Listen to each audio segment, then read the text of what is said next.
Welcome back to the Archive Network. Aurelius here with Malik, curators of the Civilization Archive. We left Edo Period Japan last time at the culmination of these mechanisms resulted in a society marked by stability. Yet, the seeds of change were sown. Today, we pick up where we left off. After the chaos of the Sengoku period, the Tokugawa Shogunate emerged as the stabilizing force in Japan. Picture Edo, a city where order and authority were palpable. The shogun reigned supreme, his presence felt in every corner of the city. This was not mere governance. It was a carefully orchestrated performance designed to maintain control and instill fear. That control came at a cost, Aurelius. The shogunate may have brought stability, but it was also a regime built on oppression. The Council of Elders and the rigid legal codes you mention? They weren't just mechanisms of order. They were chains that bound the daimyo and commoners alike. People lived under constant scrutiny, and dissent was rarely tolerated. True enough, but consider the scale of the governance in Edo. The imposing castle walls of the shogunate were not merely defensive. They symbolized the centralized power that permeated every corner of society. Archaeological evidence from the remains of Edo Castle shows meticulously planned corridors and administrative quarters. These structures facilitated the flow of information and officials, ensuring that the shogunate maintained its grip on power. But that grip was a facade. Beneath the surface, tensions simmered among the daimyo. The Senkin-Kotai system forced them to spend time in Edo, which left their families as hostages. This policy wasn't just about control. It was a financial burden that strained their resources. The shogunate may have created stability, but it sowed the seeds of resentment as well. You raise an important point.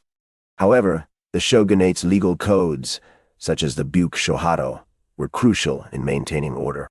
They set strict expectations for the samurai while regulating commoners through sumptuary laws. This stratified justice ensured that the ruling class maintained oversight over the population, allowing peace to flourish under a semblance of stability. But that peace came at a price. The magistrates you mention, while vital for enforcing the law, often turned a blind eye to the injustices faced by the commoners. Peasant uprisings sparked by excessive taxation and famine reveal a society on edge. This isn't just about governance. It's about the human cost of maintaining that order. Fair enough. The shogunate did recalibrate its strategies in response to the growing unrest. They rolled out revised tax codes and implemented rotating magistrates, all in an effort to restore order while maintaining their grip on power. It was a delicate balance, requiring constant adjustments to keep the simmering discontent in the rural domains from boiling over. We see this time and again in history. Governments must adapt or risk losing everything they've built. Yet that recalibration only highlights the instability beneath the surface. Taxation in rice may have been the lifeblood of the economy, but it was also the source of suffering for many. Regular surveys to extract resources from the peasantry created a cycle of debt and desperation. Those rice granaries you mentioned? They were symbols of exploitation, not just sustenance. And yet, the merchant class found ways to navigate this oppressive system. They cleverly evaded direct taxation, often skirting the edges of legality while contributing through forced loans during times of crisis. The shogunate's regulatory reach extended into every corner of life, encompassing guilds, religious practices, and even daily interaction. This level of control may seem draconian, but it was effective. It kept the social order intact, ensuring stability in a world where chaos was always just a spark away. Effective, perhaps, but at what real cost? The samurai transformed into bureaucrats, losing their warrior ethos in the process. They still wore the armor of martial honor, but it was just a facade. The Sakaku policy limited foreign engagement, creating a unique cultural identity that came at a price.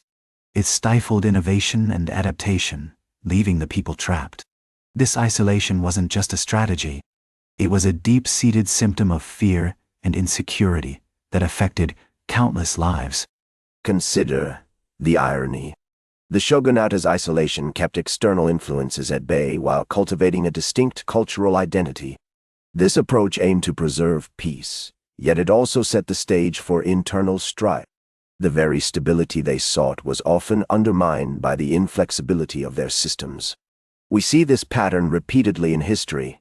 What begins as a strategy for security can sometimes lead to unforeseen conflicts.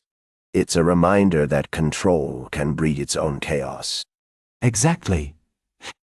The culmination of these mechanisms did create a stable society, but it was a stability built on the fragility of resentment and discontent. The seeds of change were sown, and as we look ahead, the question isn't if change will come, but when. The Tokugawa shogunate could only hold back the tides of transformation for so long. The Tokugawa legacy is one of paradoxes. On one hand, it offered a remarkable stability that allowed the nation to flourish. But on the other, it also bred tensions that would eventually challenge its very foundations. The intricate governance, while effective in the short term, unwittingly laid the groundwork for its eventual upheaval. History teaches us that all systems, no matter how stable they seem, must reckon with the unpredictable winds of change. We should never underestimate how quickly the tides can turn. That's where we leave it this time. Edo Period Japan continues. The story isn't finished yet. Find the full series on the Civilization Archive, part of the Archive Network. We'll be back with the next chapter.